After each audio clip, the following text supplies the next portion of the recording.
Right, you guys. I don't know whether you know that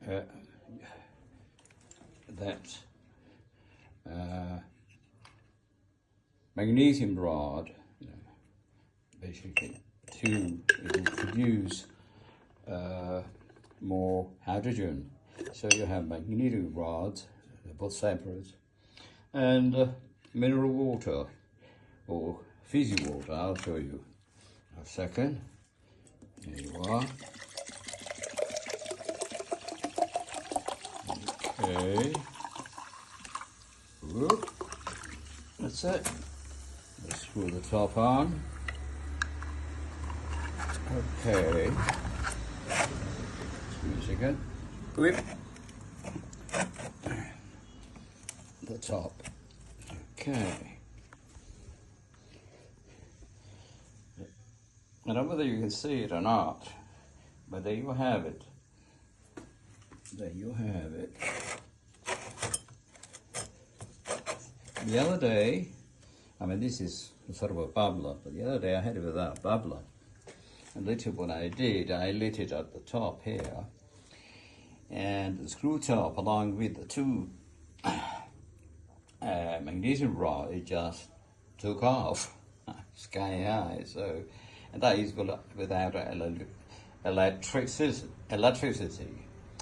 Now, what about the bulb here? No. Oh, okay. So, I thought I'd let you know that. Perhaps you knew. I don't know. Then you have behind them, as you can see here, is one of those small water filter containers used to producing hydrogen. Basically, even the bigger ones, this one here, although they haven't got the scent at the top, you can have the rod still at the center there, being locked from this side with a rod or something, and the same thing applies if you put a tubing sort of thing. So with the bit that comes out there, and look it up. You don't need to make any holes at the top for the wires at all. You just do it on the outside, and that will help a lot. Well, it'll be more safer, much safer. What else? What else? What else? What else? Well, I'm using these little ones here because my car, there isn't enough room, basically, in the engine bay to put anything bigger than that. Otherwise, it means to go at the back of the car.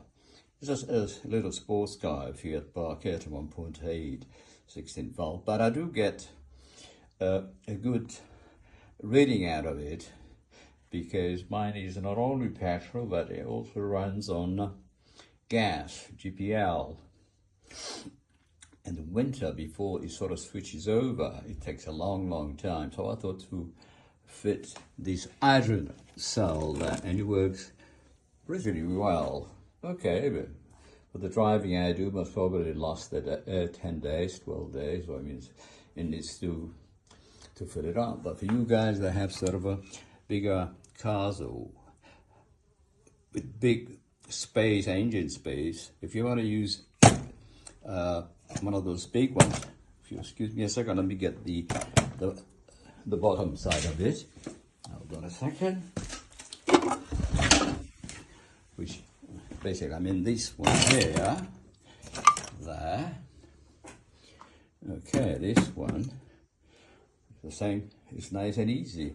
As I said, you don't need to make any holes here for the wires completely. You just push it and rod there and lock it up on this side here by putting a rod like I did on that one over there. And on this one here, the same. One is negative, but the other one is positive. And that is done. What about that? Well, I hope you enjoyed this small video. As you can see, these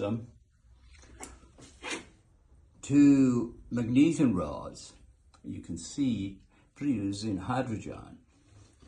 Now, if I were to let me see here, put something on top. Hold on. Use the bad label, would go on the other side. Okay, there. As I say, this one here, I tried it last week, a few days back, and I sort of lit it. Jesus, it just blew. The top and the rod along with them went up in the sky. So I'm in my workshop. It's a bit messy here, so I won't dare do it. But if you want, you can try, but be careful. Basically, I didn't know one could produce hydrogen just with magnesium rods. The two rods, or one is the same. The more rods you put, the more you produce. Obviously, it's an expensive exercise to, let's say, to have that 10 or 20 to produce sufficient, and then you have to clean them with lemon whatsoever. But you do produce, or you can produce hydrogen without current at all. Okay, I hope you're happy with the video. Sorry about the way it was presented to you. I just got in from outside, so I better do something and sort of publish it. Take care now. Bye-bye.